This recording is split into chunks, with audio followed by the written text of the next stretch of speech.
Alright, this is going to be my quick little install video on these chase lights my wife got off of Amazon.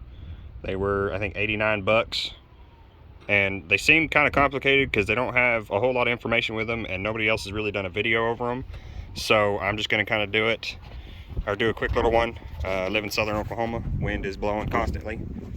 Maybe want to turn that on? When you got it on, this is what it looks like. When you've got your flash pattern going, it'll go in the middle. Your outside stay constant red. Go ahead and hit the brakes. Whenever you hit the brakes, the outside reds flash. You can wire up blinkers in there, but I don't have a street legal kit on this one, so I didn't worry about that. All right, babe, go ahead and put it in reverse.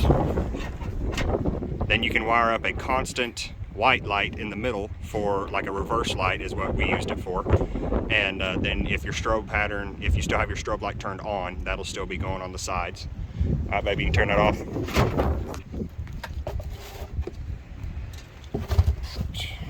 Down here, you have that paper that's got the list of everything.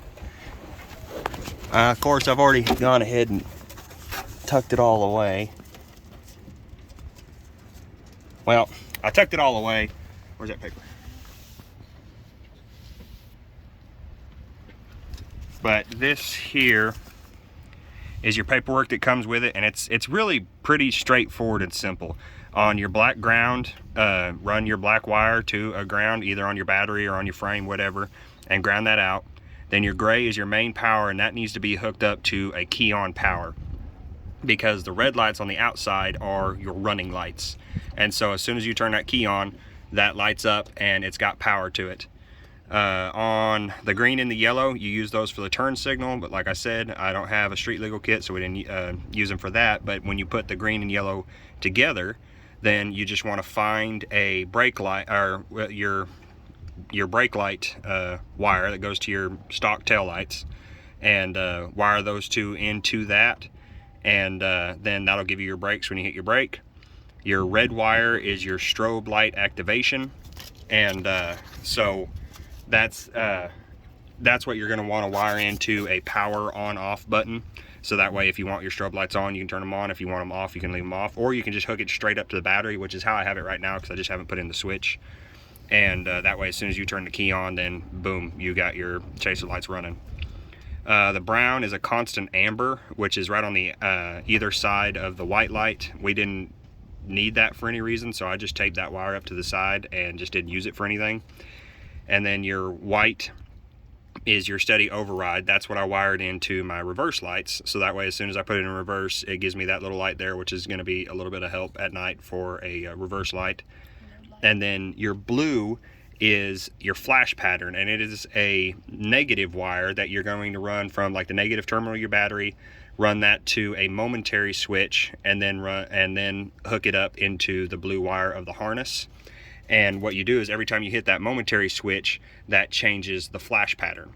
I'm not going to actually wire that up on here, because I just don't want I don't want two separate switches in there for this. So what I'm going to do is just a rat's nest of everything.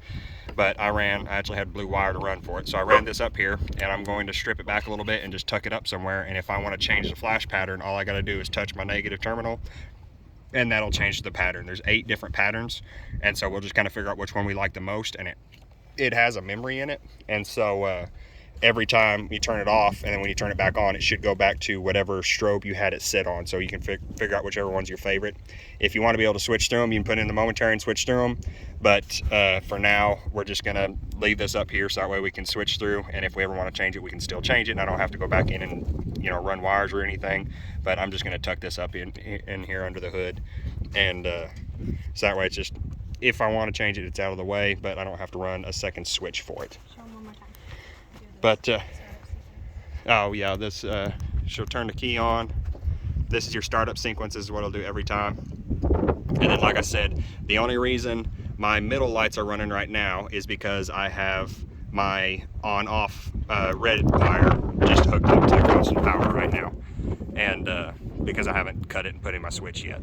But normally what will happen is it'll only be the red on either end is all that'll be on when you first turn it on. But hopefully that helps. I guess if you got any questions, leave them in the comments, and I'll try to help you out as best I can. Don't forget to subscribe. Yeah, like and subscribe.